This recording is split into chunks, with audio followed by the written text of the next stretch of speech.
Okay, this podcast is going to cover configuring a Linux server as a dhcp server and also configuring a Linux server as a DNS server. So, some things to consider here. If you're terrible at Linux, this is probably going to be the most painful part of the entire semester for you because I'm going to be doing everything at the terminal using VI, and chances are you hate the terminal and you hate VI, so you're going to be trying to use the lame GUI tools to find the files and stuff, and it's just going to get really confusing. So I apologize in advance, but it is what it is. That's what we're going to do.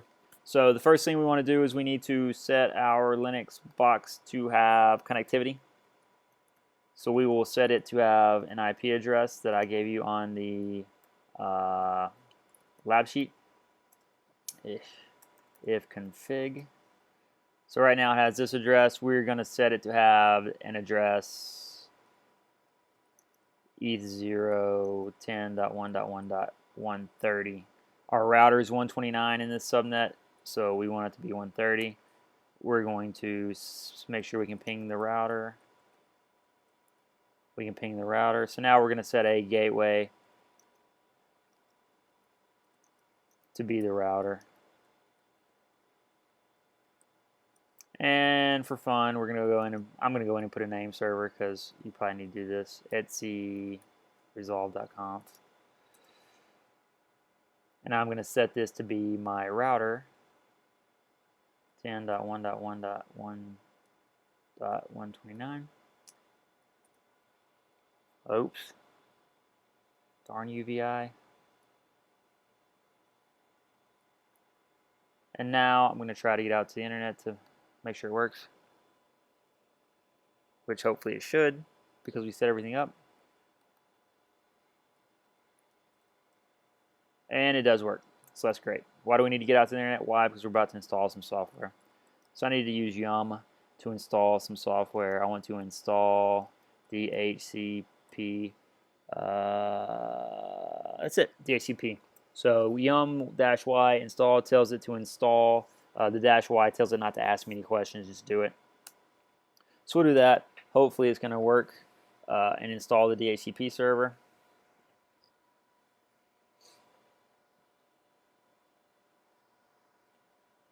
And it's installing, which is good. Installing. So there we go. It's installed the dhcp server. Now we need to configure the dhcp server. And in Linux, we just go edit some files to configure the dhcp server. So the file we need to worry about is in the etc directory, and it is called dhcpd.conf. So if we look at the file that's already there, it says, hey, see this sample config file that's in user share doc dhcp blah blah blah. So what we want to do is we want to actually copy that sample file, user share dhc, what is it, user share. This is actually on the lab sheet too, doc, user share doc dhcp dash 305 dhcpd.conf, dhcpd sample.conf sample, and we want to copy that to the current directory with the name dhcpd.conf. And yes, we want to override it. So now we're going to edit this file, this dhcpd.conf file, to make it match our subnet. So we want to change this to 10.1.1.128 because that's a subnet we are on. We want to change this to be 128 because that is the net mask that goes along with our subnet. Our router is going to be 10.1.1.129. Our prefix link subnet mask 128. Domain, I'll go ahead and set this to something. Something, I don't care, whatever you think your domain name might be. Domain name server for now. I'll set this to the router. And then there's some other stuff you can set. NTP servers, NTP's network time protocol, which if you had an NTP server you wanted all your machines to sync up to, you could set that. And then NetBIOS name servers is for some Windows nonsense. We're going to ignore that too. If you look over here on the left, anything with a pound sign in front of it is a comment. So these guys are comments with the pound signs. The only other thing we need to change right now is this range This tells our server which addresses in our network we want it to give out. So we want it to give out, we're on the 10.1.1.129 network, so we need to make sure we tell it to give out addresses in that network. So I'm going to just go ahead and put like something like 140 to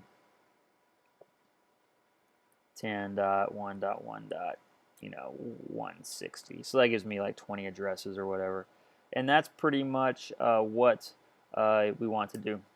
So now I will try to start the DHCP service DHCP start, and it started it.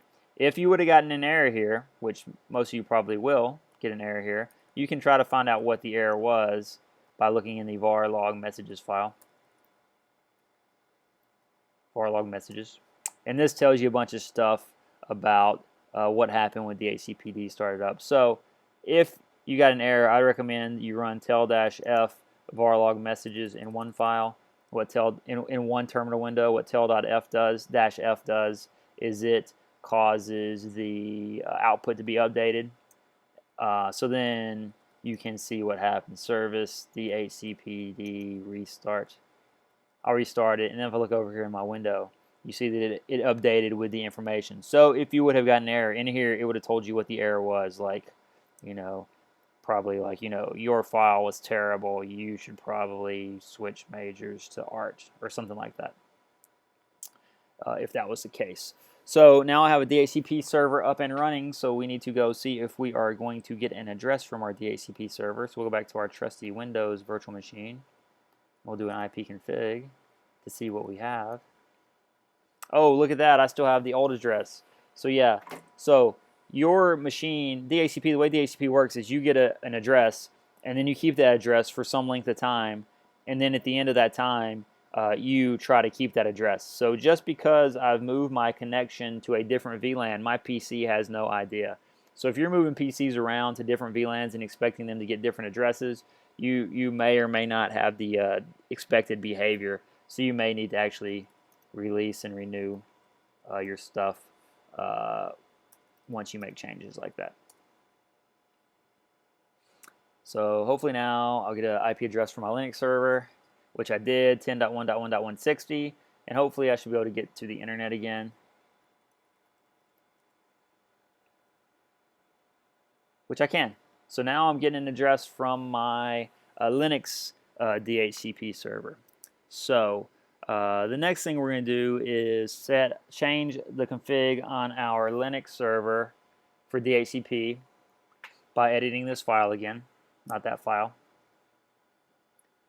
By editing this file again, the dhcp.conf. Oh, if you look in our messages file, you can see that I received a name. I received a request for an IP. I sent out the IP. I got the IP. So all that stuff gets logged in the file.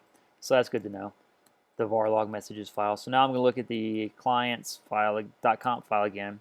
And down here at the bottom, there's a part where you can specify what IP address gets assigned. This is called like a DHCP reservation. I don't even know what that does. Get rid of that. So basically, you can specify that the machine get the same IP address based on MAC address. So that, for example, if you had a server, for example, that always needed the same IP address, and you wanted to use DHCP, then you could configure that server to always get the same IP address by modifying the config on the DHCP server. So what we're going to do is we're going to modify our config on our DHCP server. Put over there where I can see 000C29. So what we do is we put the MAC address in there, 000C29.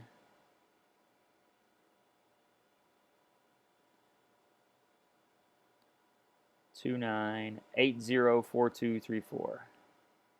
804234. 804234. And then I'm going to put the IP address I want it to get every time. So I'm going to give it 10.1.1.175. All Alright, so I'll do that, and now I'll go over here and I will do a release and renew and see what happens. Release, renew. We look at RP and we see that, oh no, it didn't get .175. Whatever could be the problem. If I only knew more about Linux, I could probably figure it out for myself. Well, the problem is we didn't restart the HCPD server, but essentially most programs on Linux only read their config file when you start them. So if you change the config, you need to restart them. Right, so I restarted it, and now hopefully when I do it this time it'll work, because then if it doesn't work, that made me look like a jerk for being so sarcastic a minute ago when it didn't work. And now it's going to work, and it's going to say .175 because that's what we told it should get. And now it's going to work, and it's going to say .175 because that's what we told it should get. And then we're going to see if the internet still works, which it should. So we'll look and see if rich is the best. See what kind of answers we get for that. Best places for the rich and single. Don't think my wife would appreciate that. So, but yeah, so the internet's working.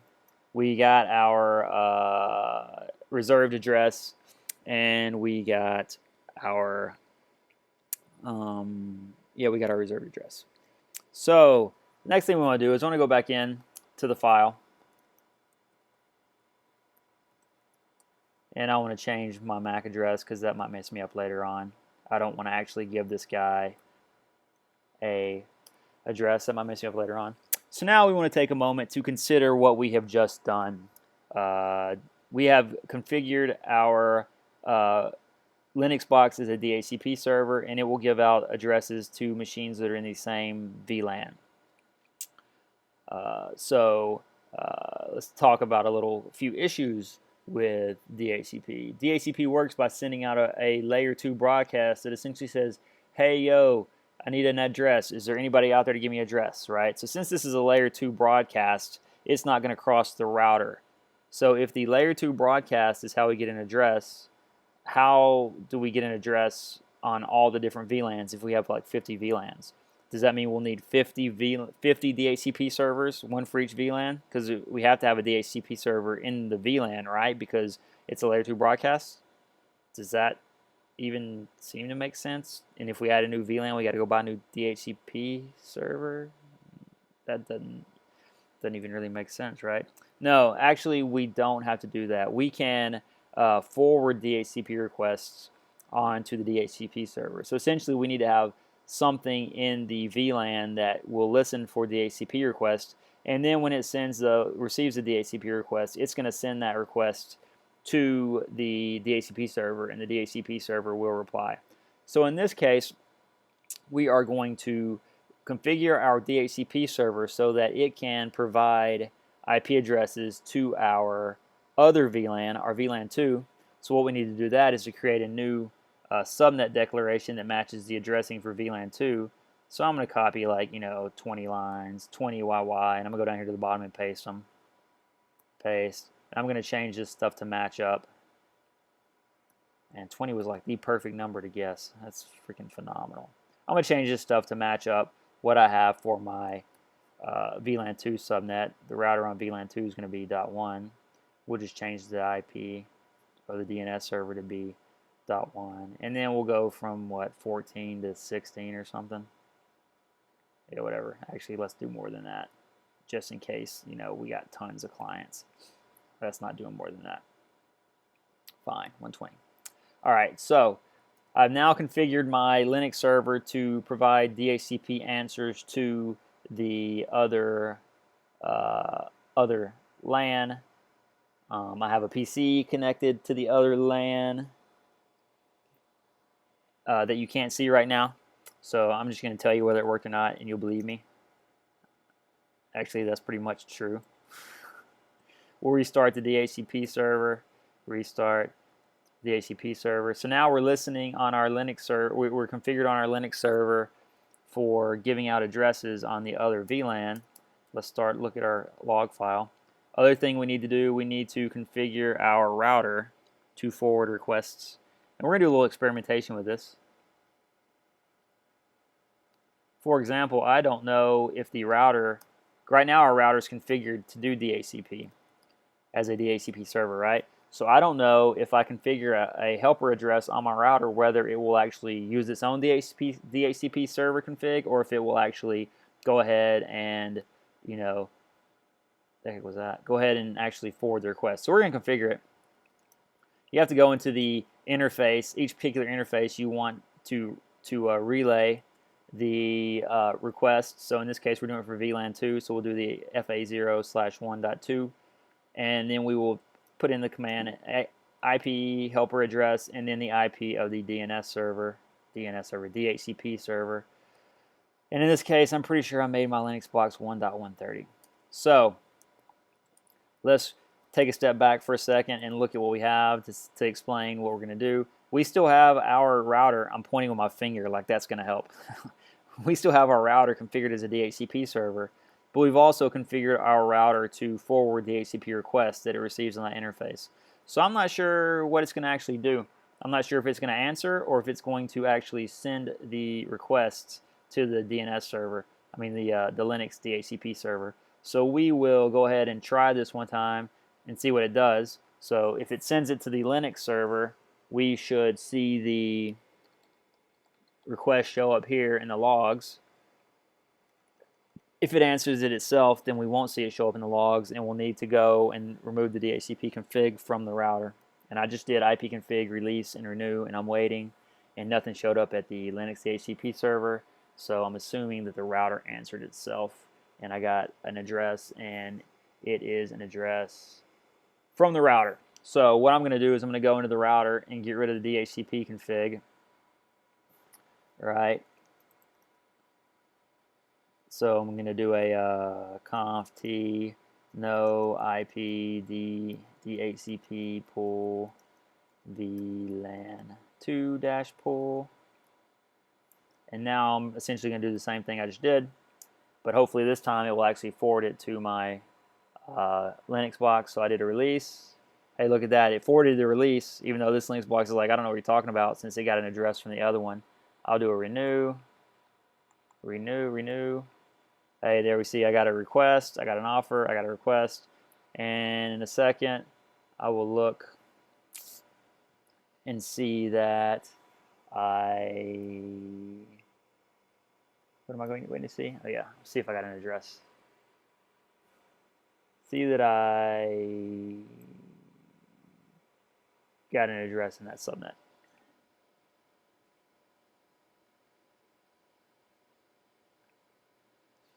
Weird. So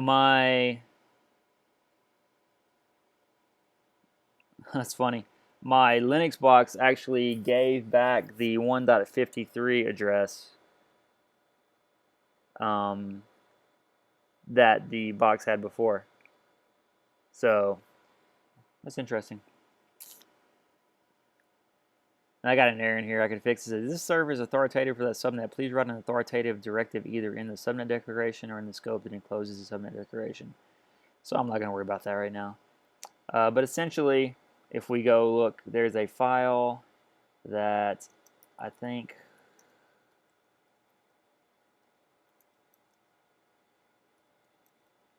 this file puts information for the different leases that it saved up. So here's the one I gave out earlier. I never actually released it. And here's one I gave out that I actually did release, that I actually just got and I didn't release. So I'm going to go disable my interface on the other computer. Properties, adapter, disable. Hold on. I want to look at the error file too. tail-f/var/log/messages. All right, I'm going to disable my interface and hopefully it'll send a release. No, it didn't send a release. That was kind of uncool. So I will enable my interface.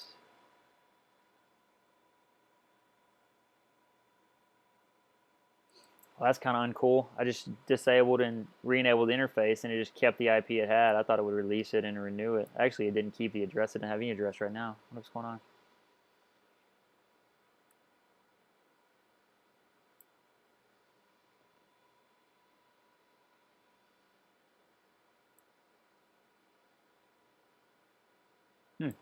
That's interesting. It didn't get an address, so maybe I need to put an authoritative directive in there, although it didn't send a request. Oh, there we go.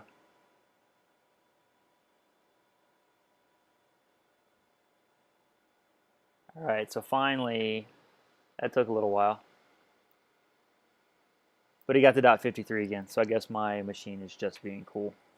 So if we look in this, if we go back to this leases file, if we were evil people, if you see I said I had this lease that didn't time out yet because I didn't release it.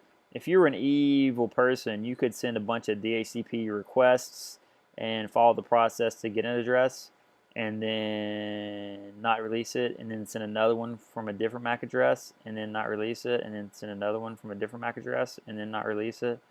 And you could possibly like exhaust all the IP addresses that are available in the pool and create a denial of service condition in which clients would not be able to get addresses. But that'd be bad, so don't do that. So that was configuring a Linux host for DHCP.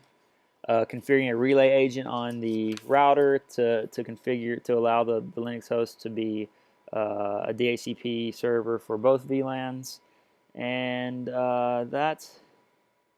that was pretty much it. I guess I'll go ahead and put the authoritative thing in the config and see if that makes the error go away, because I don't like errors. Right, so let's go down here somewhere. It said put authoritative, so let's just try putting authoritative. Authoritative. Let's see what happens there. We need to restart the service. It worked. Let's see if we got an error this time. I didn't get an error about it not being authoritative, so that's cool. So for fun, we'll release and renew again. I did a release. And for fun, I'm going to look at my leases again. Where's that at? And the lease is still in there, which is weird because I just released it. But I don't want it. I got 2 leases in there for that IP address. But I don't really want to give out that address again, so I'm going to go delete that information out of the file.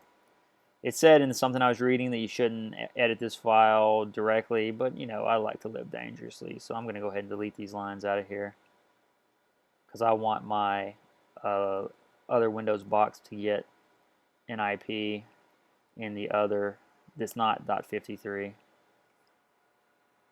So now I will renew and see what happens.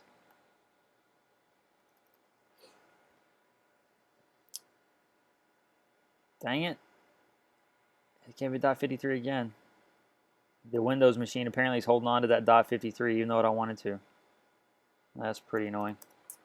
All right, so that was it for Linux DHCP server doing some different stuff.